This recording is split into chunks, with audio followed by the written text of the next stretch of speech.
السلام علیکم ورحمۃ اللہ وبرکاتہ۔ الحمد للہ نحمده ونصلی علی رسولہ الکریم، اما بعد اعوذ باللہ من الشیطان الرجیم، بسم اللہ الرحمن الرحیم، وَإِنِّي كُلَّمَا دعوتهم لتغفر لهم جعلوا أصابعهم في آذانهم واستغشوا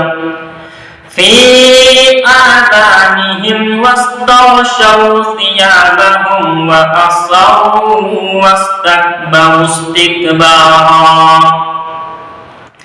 سبحان ربك رب العزة عما يصفون وسلام على المرسلين والحمد لله رب العالمين۔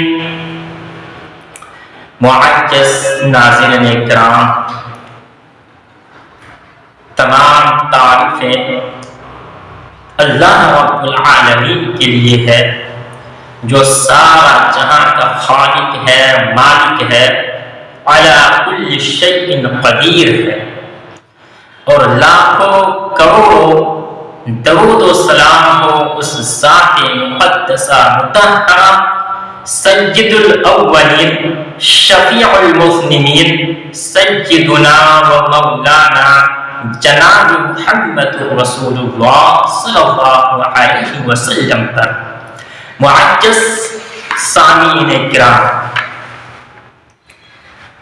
آج کا تقریر کا عنوان ہے تکبر، کہ تکبر کتنا بڑا گناہ ہے، کتنا بڑا جرم ہے۔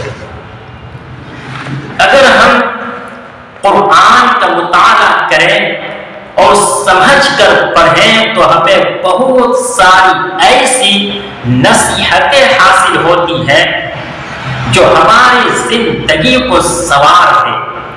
اللہ تعالیٰ نے متعدد مقامات پر متکبر اقوام اور ان کی حالات کا نقشہ اپنے الفاظ میں کھینچا اور یہ بتلایا ہے کہ تکبر کس قدر کتنا بڑا گناہ ہے، جس کو ہم قرآن کو مطالعہ سے سمجھ سکتے ہیں کہ تکبر کتنا بڑا جرم ہے، کتنا بڑا گناہ ہے۔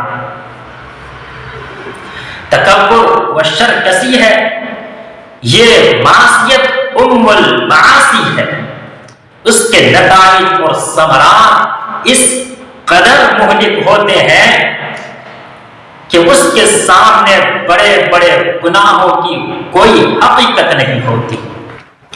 شرک کا گناہ عظیم ہونے میں کس سے شبہ ہو سکتا ہے، لیکن شرک کوئی ایسے مرض بھی نہیں جو لا علاج ہو۔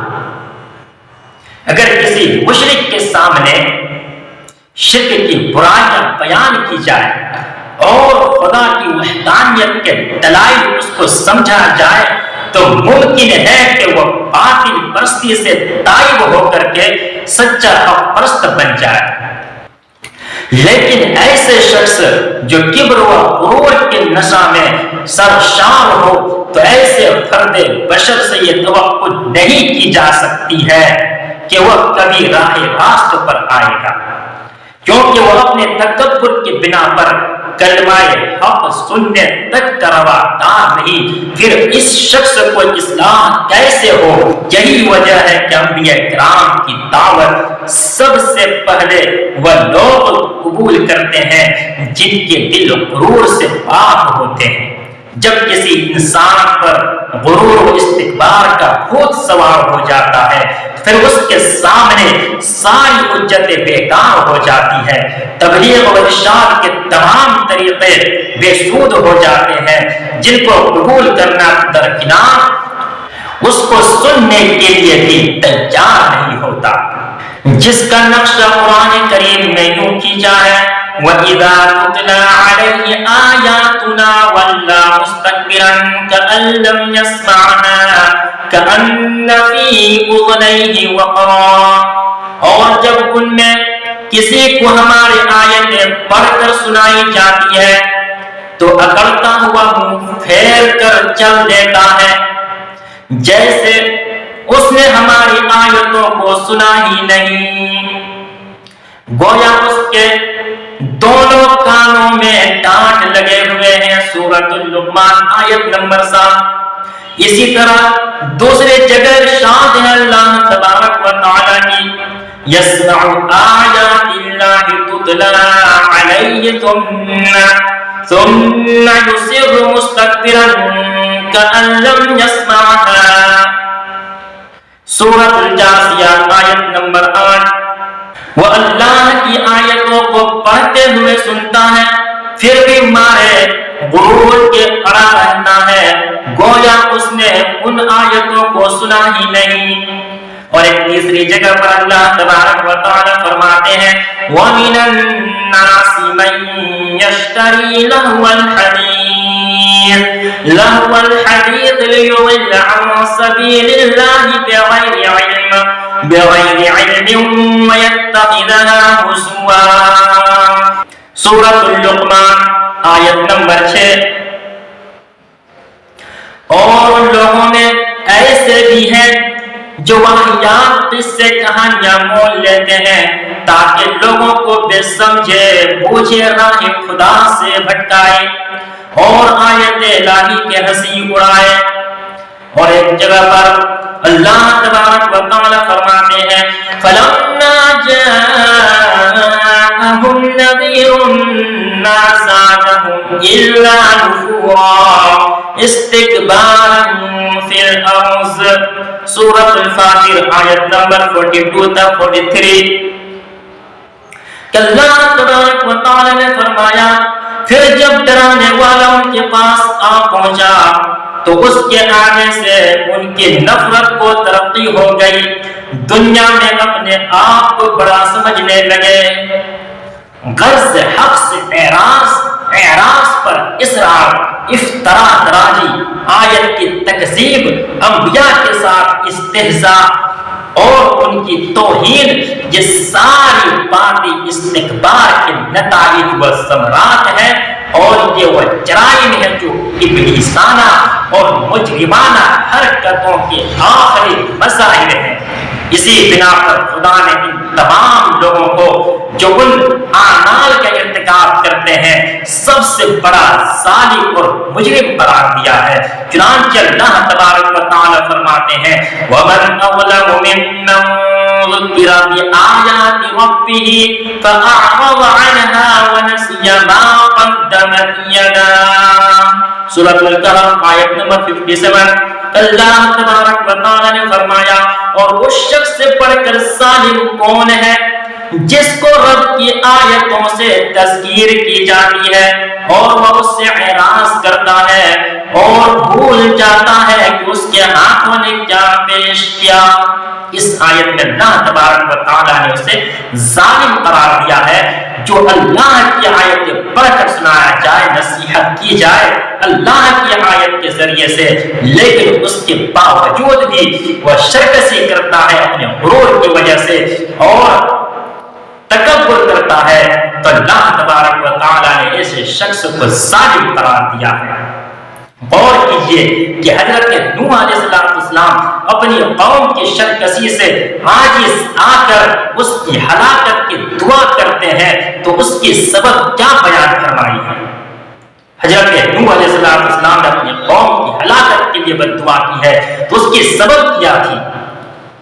آج قرآن کریم میں دیکھتے ہیں کہ اس کی سبب کیا بتائی گئی ہے.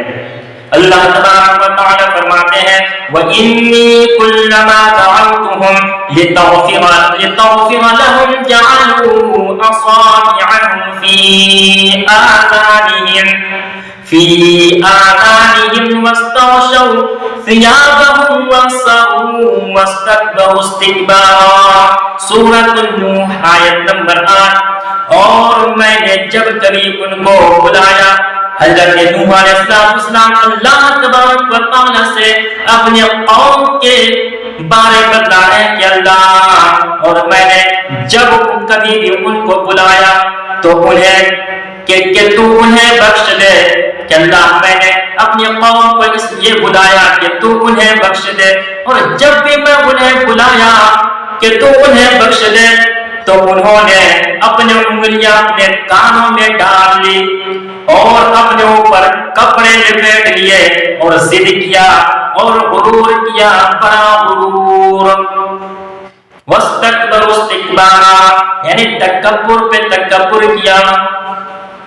حضرت نوح علیہ السلام اپنی قوم کی یہ بد دعا، کیونکہ اس کا سبب یہی تھا کہ وہ لوگ تکبر کرتے تھے، تکبر پر تکبر کیا کرتے تھے، جس وجہ سے حضرت نوح علیہ السلام نے اس کے تکبر کی بنا پر اس کے لیے عذاب کی بد دعا کی۔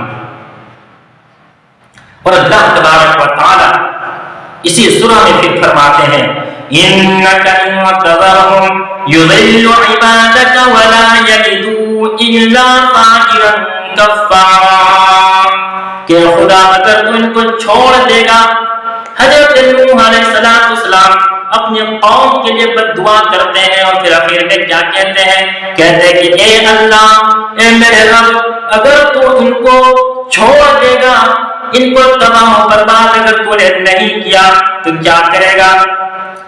یا اللہ، اگر تو نے ان کو یوں ہی چھوڑ دیا تو یہ تیرے بندے کو گمراہ کریں گے اور ان سے جو بھی پیدا ہوں گے وہ بد کردار اور ناشکرے ہوں گے۔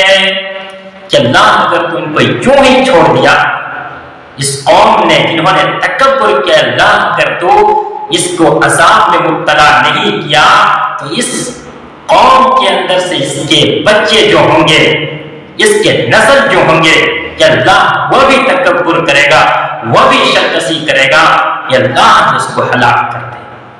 حضرت نوح علیہ السلام کی قوم کے اوپر بد دعا کرنے کے سبب یہی تھا کہ وہ لوگ شرکت اور تکبر میں مبتلا تھے۔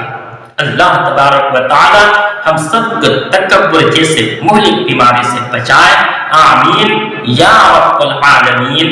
فقط والسلام۔